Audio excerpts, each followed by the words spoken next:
Shalom saudara sekalian, salam sejahtera dalam kasih Tuhan kita Yesus Kristus. Kebenaran hari ini, katalasso.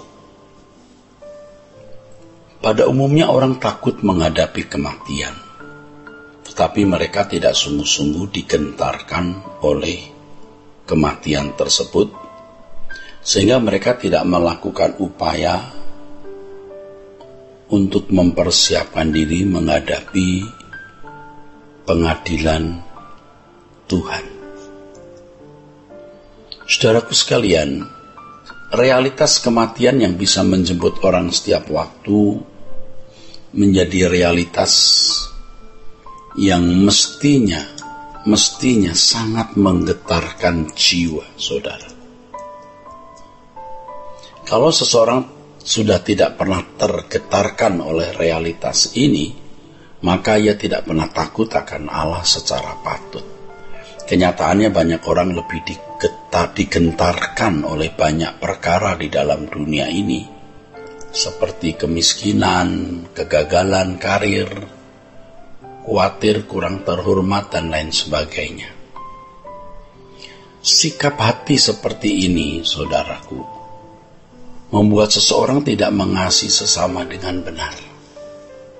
Orang seperti ini pasti tidak memiliki sikap hormat yang patut kepada Allah. Mereka tidak layak menjadi anggota keluarga kerajaan. Bahkan anggota masyarakat pun tidak layak di langit baru dan bumi yang baru nanti. Percuma mereka percaya bahwa Allah itu ada.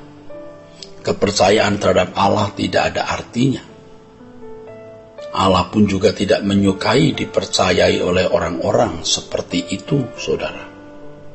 Kalau mereka ke gereja, menjadi aktivis, bahkan menjadi pendeta, status dan kegiatan rohani mereka menjadi kejijikan di hadapan Allah. Seharusnya seseorang tergetarkannya oleh realitas kematian dan kekekalan, sehingga memiliki kegentaran yang patut terhadap Allah. Dengan demikian mereka akan berusaha untuk hidup kudus seperti Allah. Orang rajin ke gereja sebagai jemaat aktivis bahkan pendeta belum tentu memiliki kegentaran yang patut kepada Allah, saudara. Orang yang benar-benar memiliki kegentaran terhadap Allah pasti berusaha hidup dalam perdamaian dengan Allah. Perdamaian dengan Allah artinya berusaha untuk memiliki kehidupan yang tidak melukai hati Allah. Penyesatan yang terjadi dalam kehidupan banyak orang Kristen dewasa ini adalah kalau sudah merasa percaya kepada Tuhan Yesus, berarti sudah berdamai dengan Allah. Merasa sudah berdamai dengan Allah. Padahal mereka tidak tahu bagaimana percaya itu. Dalam Roma pasal 5 ayat 10 tertulis, sebab jikalau kita ketika masih seteru diperdamaikan dengan Allah oleh kematian anaknya, lebih-lebih kita yang sekarang telah diperdamaikan, pasti akan diselamatkan oleh hidupnya. Saudara sekalian, ayat ini menunjukkan bahwa ketika kita belum mengenal Yesus, kita masih belum bertobat, atau seperti Paulus menganiaya orang Kristen, kita semua diperdamaikan dengan Allah oleh kematian anak Allah, yaitu Tuhan kita Yesus Kristus. Hal ini menunjukkan bahwa Yesus mati untuk semua orang, bukan hanya untuk sebagian orang. Alkitab jelas mengatakan, sebab jikalau kita masih seteru diperdamaikan dengan Allah oleh kematian anaknya. Yang mengucapkan atau menulis ini adalah Rasul Paulus, yang sebelum bertobat bernama Saulus sebagai penganiaya orang-orang Kristen. Ia menyatakan demikian oleh ilham Roh, sehingga kebenaran ini tidak dapat dibantah, saudara. Memang sebelum jadi Kristen, Yesus sudah mati untuk dia. Hal ini senada dengan yang dikatakan dalam 2 Korintus 5 ayat 19-20. Sebab Allah mendamaikan dunia dengan dirinya oleh Kristus dengan tidak memperhitungkan pelanggaran mereka.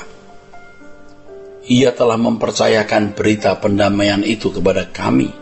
Jadi kami ini adalah utusan-utusan Kristus, seakan-akan Allah menasihati kamu dengan perantaraan kami. Dalam nama Kristus kami meminta kepadamu, berilah dirimu didamaikan dengan Allah. Saudaraku sekalian, inilah Injil yang harus diketahui oleh semua bangsa, yang oleh karenanya Paulus mengatakan bahwa dirinya dan orang-orang yang dipanggil seperti dirinya mendapat kepercayaan untuk menyampaikan berita tersebut. Paulus dan orang-orang yang terpanggil untuk memberitakan Injil adalah utusan-utusan Kristus. Paulus menyediakan diri untuk itu dengan segala pengorbanan yang dipertaruhkan. Perdamaian dengan Allah tidak bisa terjadi secara otomatis hanya mengakui bahwa Yesus adalah Tuhan dan Juru Selamat.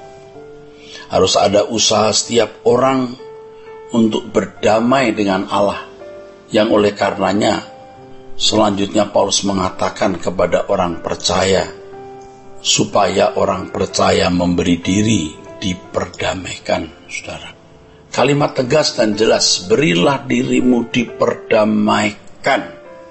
Kata diperdamaikan atau didamaikan dalam ayat-ayat ini semua menggunakan satu kata, yaitu kata lasso. Kata lasso yang rata-rata Alkitab dalam bahasa Inggris menerjemahkan reconcile. Jadi kalimat berilah dirimu diperdamaikan diterjemahkan be reconciled to God. Dalam ayat-ayat ini jelas sekali ditunjukkan kepada kita dua aspek, juga bisa berarti dua pihak dalam pendamaian itu. Aspek pertama dari pihak Allah, saudaraku, dan yang kedua dari pihak manusia. Pertama, ketika kita masih seteru, kita belum bertobat dan mungkin belum mengenal Yesus, Yesus sudah mati bagi kita. Seperti Paulus yang tadinya namanya Saulus, malah masih menganiaya orang Kristen, sudah diperdamaikan dengan Allah oleh kematian Yesus. Artinya Yesus sudah mati untuk Paulus yang namanya Saulus sebelumnya.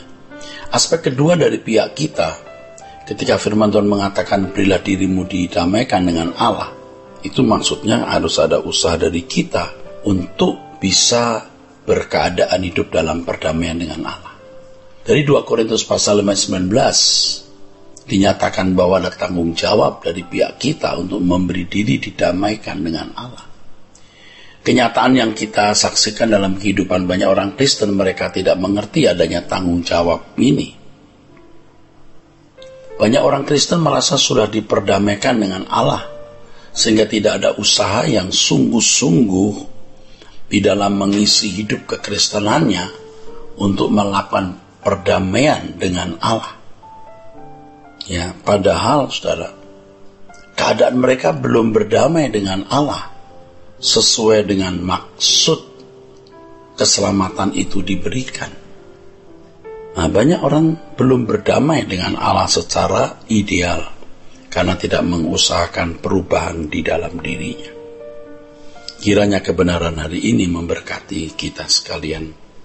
Sola Gracia.